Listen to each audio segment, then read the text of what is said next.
Welcome back to the Graham Stephan Show. My name is Graham and welcome to my show. And yes, you might have noticed that I got a brand new shirt today because Alex and Jack somehow thought that I would like this shirt because I remind them of Mr. Krabs sometimes. And I gotta say, I love this shirt.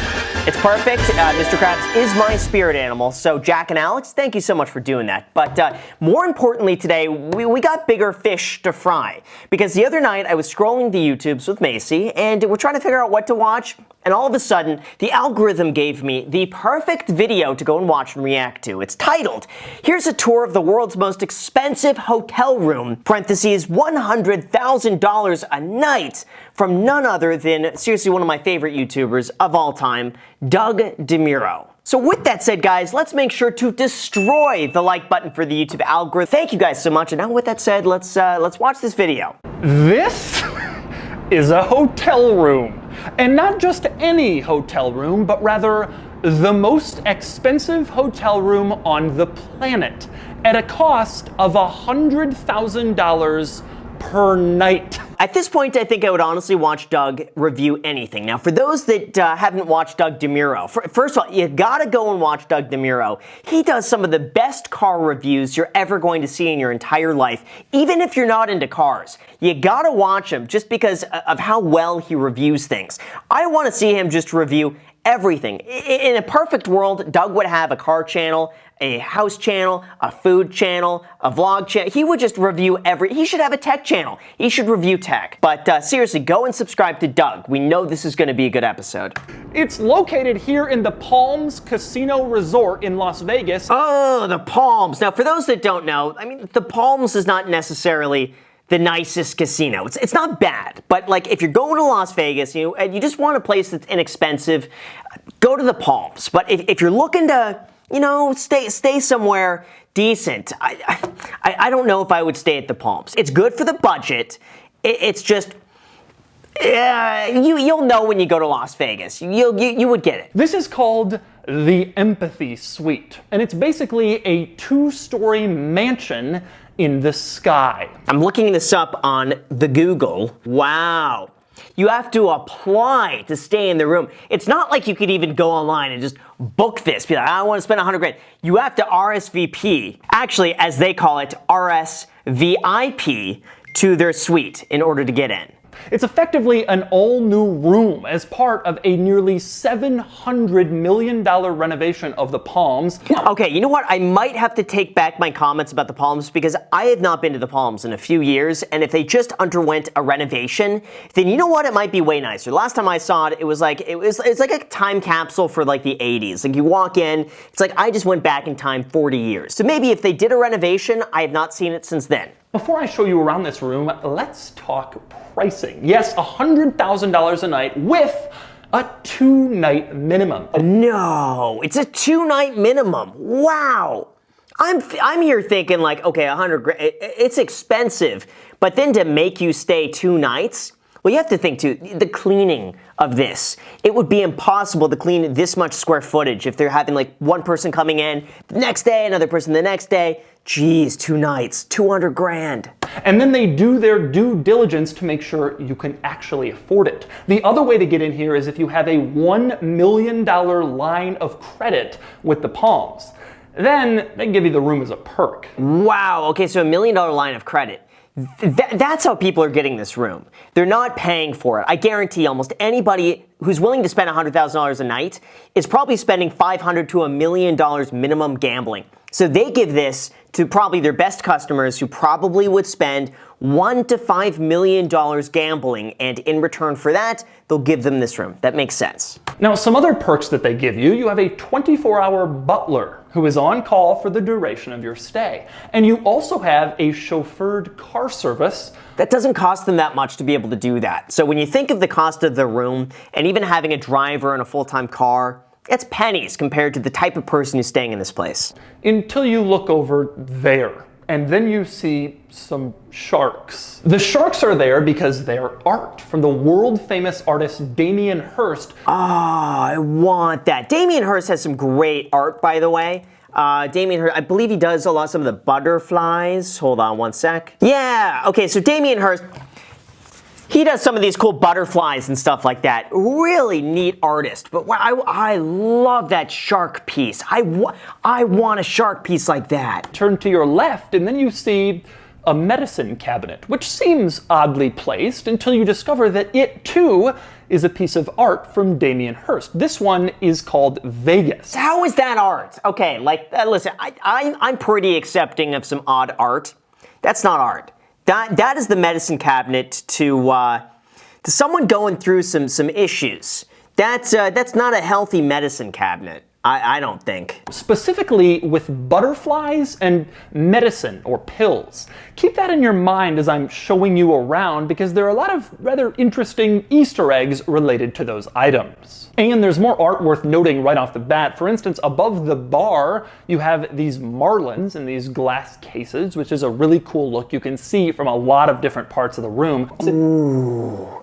I love like aquarium stuff, dinosaur stuff like that. I want this stuff in my plate. Wow. Although my personal favorite art piece is next to the dining room table. It's this wall of pills called money.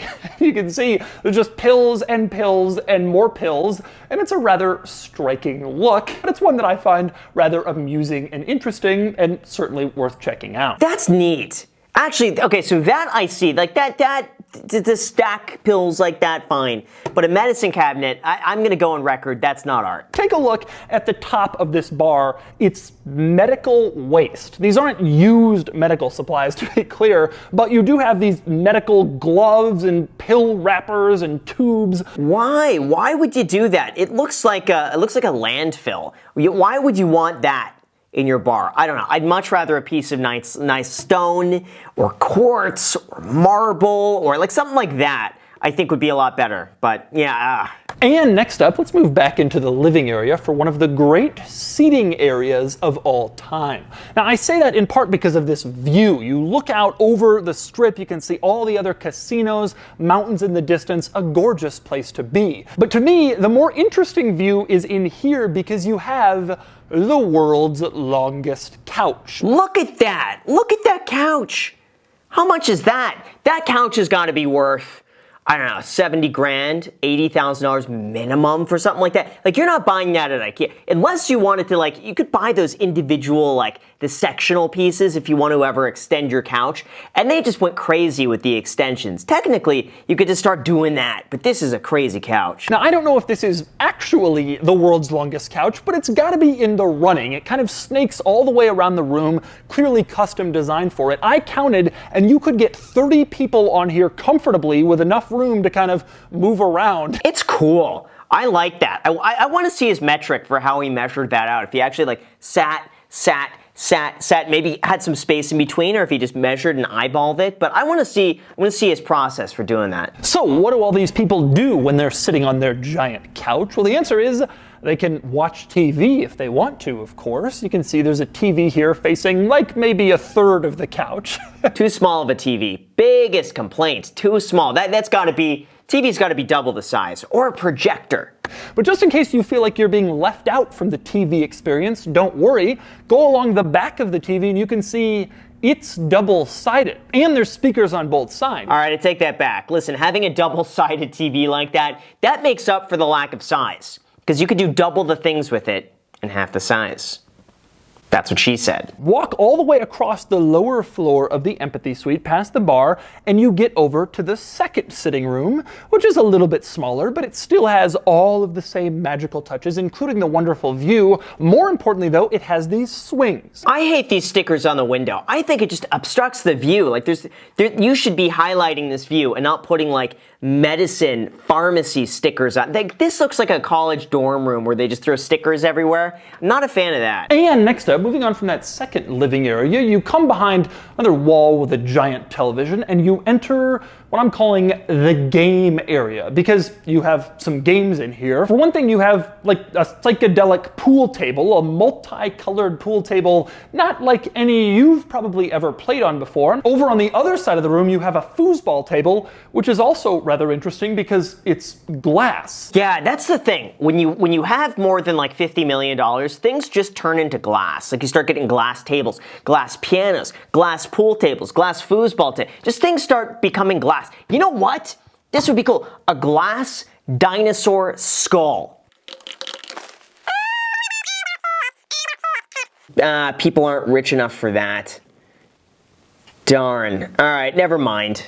And speaking of interesting looking games, back in the sitting room there's a chess set with square pieces. Look at that glass chess. That's pretty cool. And next up, you leave the game room, come over to the side, there's a little door, but before you open it, take a look at the wallpaper in this room. You can see some subtle butterflies in here. Yeah, see, that's a Damien Hirst thing. He does a big with butterflies. I think they're cool. Come out from the bar and from the living areas, open the door, and you can see this is the coolest balcony I have ever seen. The coolest balcony you have ever seen. The coolest balcony anyone has ever seen. One major reason for that, of course, is the pool, which actually hangs out over the hotel, facing toward the Vegas Strip and all of the other casinos and the bright lights. Yeah, I gotta say, this pool looks incredible. I love this. To me, this would be worth it. Like, I think more hotel rooms should just have pools attached to them. Like, imagine if every room along that side just has pool, pool, pool, pool, pool.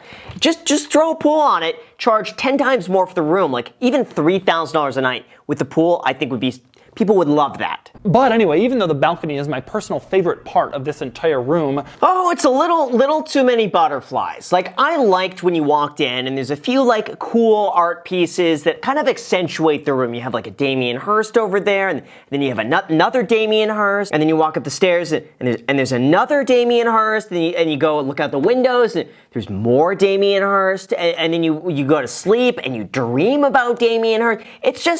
It's too much. It looks to me too much. I would love to have just seen a few select pieces in there that add a fun little whimsical touch to it, but this is too much. Then you can see more Damien Hirst art on this landing, all the additional butterflies. And next up, you turn to the right when you get to the top of the stairs and you enter a bedroom, which is insanely huge. I say that because you're currently looking at like a large room with... Again, why are you trying to obstruct the view? I think this would look so much better without those things on the window. The bathroom is quite large, as you can tell, but that's not the most opulent part of the bathroom. You have in this bathroom a built-in room just for massaging. Someone really likes butterflies. I mean, there's gotta be checks and balances here. Like, when someone's designing a room, there should at least be 10 people who need to sign off on this along the way. You would think that, like, among the list of people who have to, like, design this place, someone would say, hey, might be too many butterflies. Let's cool it down. We'll let you keep a fourth of them. Not all the butterflies, but you can keep some of them. Nobody said that. So, someone had too many yes men on their team just saying yes to butterflies. And next up, you walk across the upstairs landing and you enter the second bedroom suite. I'm gonna start with the bedroom where it's fairly similar to the one I already showed you, another rather large bedroom with another amazing sweeping view. I also like in this bedroom foyer, you have this little table, which is all mirrors and kind of jagged edges, triangles, cutouts. Ooh, I like that. See, I like stuff like this. Stuff like this is unique, looks cool, and best of all, there's no butterflies. I don't see a single butterfly on this thing. That's why I like it. But probably the most unbelievable thing on the second floor of this hotel room is in here. It's gotta be the safe. They all have safes. I bet the safe here is incredible. Because chances are the person who's coming here probably has about $500,000 worth of like clothing, jewelry, bags, maybe up to like $1 million worth of like actual cash with them. Gotta have a safe. Because you go in here and you have the salt room. Ah, yes. The salt room. Oh, Ah, it's not as safe. Never mind. You turn this little switch on the outside to turn on the salt. Then you come in here and apparently salt particles start to fill the room and you sit back and relax, and it's supposed to help with your allergies or your aura or just making you feel more relaxed. And by the way, one thing I love about the salt room, in addition to the fact that it merely exists, is little designs on the walls. Ah, it's another butterfly. I'm grown to really dislike butterflies now. And finally, we move on to the last interesting bit of the empathy suite, which is the bathroom off of the second bedroom, which of course features, once again, its own dedicated massage room. You come in here, you can see there's a little exercise room with a treadmill, you keep going, and then you're in the massage room. It looks too much. Too many butterflies, and I don't like the wallpaper. I would be shocked if someone walks in and is like, oh, wow, I love the wall. I love those butterflies everywhere. I love that that we basically got the whole periodic table of medications just everywhere for me to look at. I love that. I love that when I go and look at my view, I see like butterflies.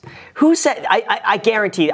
Maybe there's one person out there who likes this, but if I had $1 million to gamble, I would not be happy with this. And so that's the empathy suite at the Palms Casino Resort in Las Vegas. Probably the most extravagant, luxurious, and expensive hotel room on the planet. All right, so we just finished the video, and here's the thing. I love Doug DeMuro, so like all of my criticism is not directed towards Doug at all. But the room itself, in my opinion, it's atrocious. It's really ugly, and at first I was really captivated, like, oh cool, Damien Hirst, that's nice. He's got a few pieces in there. But once you walked in and you see the medicine cabinet on display, I'm like, that's kind of weird. But we could get over that because art. But then once you see just the butterflies, it's a weird looking room, and I'm surprised that nobody said stop. Nobody in the entire process was like, someone's putting up the butterflies, and wouldn't they have thought like, hey, this might be a little too much. Maybe let's scale back a little bit. So the fact that nobody thought to stop it, to tell them, hey, we're done, we don't need no more, stop, go home, you worked hard enough. It's a little troublesome for me, but overall, decent place, and I would say, listen, nobody's paying $100,000 a night for this room, and the reason you have to reserve it is because they don't want to give this to people who spend $100,000 a night on the hotel. They don't make money from that. I mean, they do, but they're making way more money reserving this room for the right people to come and gamble like a few $1 million. They're going to make way more money over that than someone spending $100,000 a night for this hotel. So that's what I think the purpose of this is, and otherwise, great episode, and Doug, I really hope you make more episodes like this. Just start reviewing everything. I'd be such a huge fan, and best of all, it would give me a lot to react to. So with that said, you guys, thank you so much for watching. I really appreciate it. As always, make sure to destroy the like button, subscribe button, and notification bell. Also, feel free to add me on Instagram. I post pretty much daily, so if you want to be a part of it there, feel free to add me there, as on the vlog channel, The Steph Family. We're posting there once a week, so make sure to go and add yourself to that. It's a brand new channel. You're going to want to be a part of it. Thank you so much for watching, and until next time.